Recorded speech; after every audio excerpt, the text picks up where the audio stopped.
Cheers! Welcome back to Lisa Gollum Art, or welcome to Lisa Gollum Art. And today we are doing a swipe, specifically a rainbow swipe. You all know I love color, and we produced some really nice lacing with this one, so I was really happy. I've not been very successful with swipes in the past, but I think I learned a little bit of a secret, which I will share with you during the video. So I was creating this rainbow swipe to use as an abstract sky and the reflection of that sky in the water below in a painting that I was creating for a series. If you haven't seen that series of paintings, check out this video. And in that video, by the way, you will also hear some music that I wrote myself that goes with the artwork. To see that painting and how it turned out, be sure to watch to the end of the video. So, without further ado, here we go. So first we're starting with the colors. All the colors of the rainbow mixed according to what I really like of the shades of the colors. So again, in the description, I'll let you know what brands, what colors I think I used. I didn't write it down, so I'm not going to guarantee that. So my mix for paint is, as always, about 2/3 Floetrol to 1/3 paint. That's not an exact science. That's close. So always put on your gloves.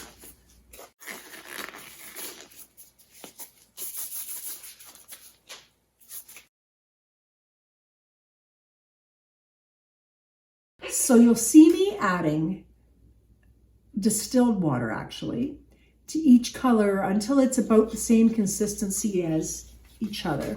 And usually that's kind of the consistency of heavy cream. So not clumpy like yogurt, and not thick and gooey like honey. A little runnier than honey, but not really watery like milk. Just really thick milk. Cream.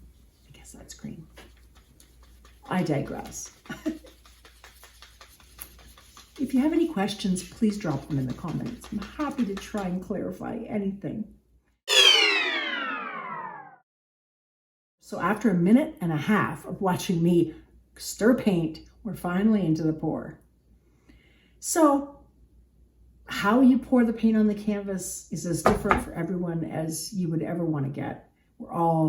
We have different agendas, different visions. So in this case, obviously, I'm just pouring a rainbow. Easy. And I'm starting with purple first, violet, whatever you want to call it. So I pour it in the line, and I'm just sort of finessing it a bit with a palette knife just to get it, spread it out a little bit so it's not too thick on the canvas as well. Another really good hint that you saw right there is me making a spout. I really like to use the cardboard cups, not plastic cups, so that I can do that. Because having a pour spout really helps with pouring it precisely. Precise pouring is a good thing. All right, so here I am straightening it out again and getting rid of some of the excess. And that was indigo, so it's a purple, dark purpley blue. And so now it's a blue. Blue. Here we go with the blue. And after we do the blue, we're gonna smooth it out probably. Watch this. Yes, it's coming. I'm smoothing it out. I was gonna say she, like talking about myself in the third person. What the heck? I am smoothing it out. Of course, then the teal. So if you know color theory, these colors are going in the order of the color wheel, roughly. Not roughly, exactly, pretty much. I just chose the colors and shades within the color wheel that I preferred. So now we're going a nice bright yellow and then a nice orange. My orange is a little muted. You'll notice in the final product, it doesn't really feature very well. Like there's not a lot of orange. It might have been on purpose because I'm not really an orange lover. Orange is really just not my thing. I don't like pumpkins. Don't like Halloween-y colors. We finished with pink. You know I like pink.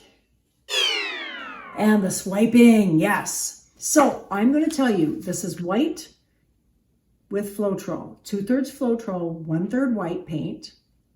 Now, the 1/3 white paint is a semi-fluid sort of paint. It's the Artist Loft Flow paint. Flow acrylic, I believe they call it. And I found I had to add a fair bit of water because the secret of getting really good swipes that I just discovered is the white or the swipe, whatever color you use. You can use any color to swipe over the others, but in this case, I'm using white. But the color that you swipe with has to be runnier. The other key learning for me is I seem to need to put silicone in the paint. And for the kind of silicone I use, please check out the description. And I do list the hair product that I use in my hair and in my painting when I use silicone. All right, so I'm just gonna pour this white swiping paint, the white cell paint, cell medium paint, I don't know. The cell creating paint, I don't know what it's usually called, but the paint that creates the magic.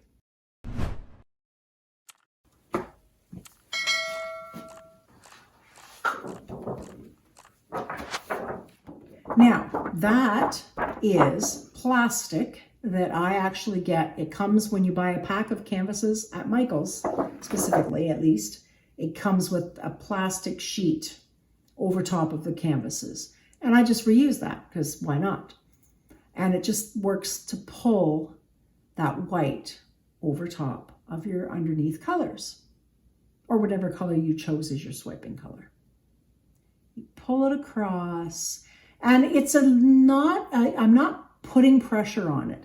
I'm just letting the weight of that plastic to just rest on the paint and pulling it across. The pressure is going horizontally, not vertically, like I'm not pushing. So I did find that it left a lot of white on the left side and I didn't want that much white. So I decided to swipe again on that side. No rule saying you only can swipe once. You can swipe as many times as you want. The fussing. That's my word for it. I like to fuss. Fuss, muss, do all the things. So I'm just using more of that plastic. And then I decided I wanted smaller pieces of that plastic so I could finesse a little smaller. Finessing and fussing, those are my things. So this is kind of what you do intuitively. I didn't want the rainbow to be stripy. I wanted the stripes to be a little more organic. So those organic swipes, like just kind of to make it fun. Honestly, please, my biggest recommendation, my biggest advice is just to play, to do enough of this, to try it as many times as you need to kind of figure out what makes you happy. What kinds of swipes and what kinds of finessing really feel good to you. So to me, I'm just trying to get some interest and I'll know when I like it well enough, I'll know and I will stop.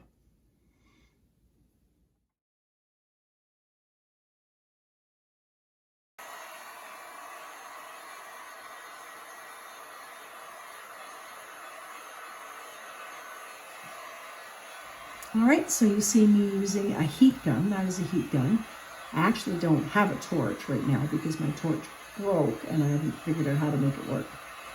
But I find heat gun, most of the time heat gun works for the purpose of just sort of bursting all the bubbles and making sure there's no little bubbles.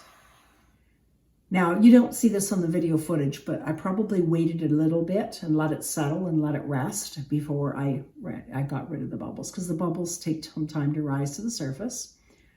Okay, now you see a weird thing. Now you'll see me fussing on the plastic underneath the painting. Why the heck would Lisa do that? Guess what? I also make jewelry. So I use acrylic skins in my jewelry because they just look so pretty. And the runoff from these paintings sometimes are just gorgeous.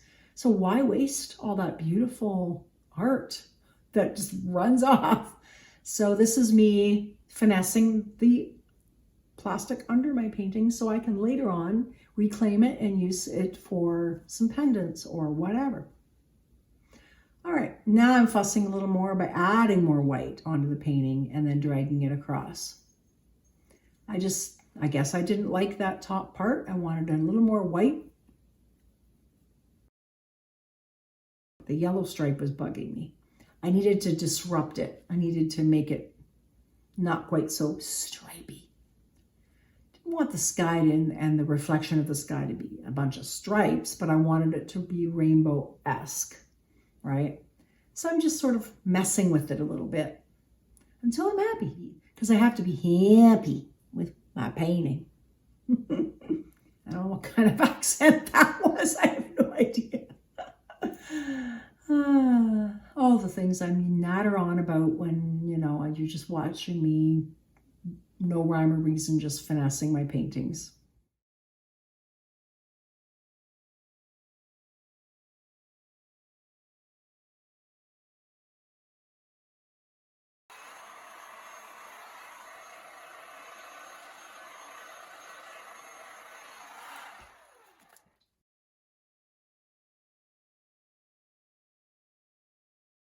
Now, I wanted to show you the painting. Now, that's the first step of incorporating it into the painting. I needed to make the sky and the reflection make sense with the tree and the lake. And now this is the final painting. Yes, it's called The Nectar of Possibility. And there's my birdie. It's a beautiful hummingbird. And there you have it. Thanks for joining me. Please don't forget to like and subscribe, and we will see you next time. Bye-bye.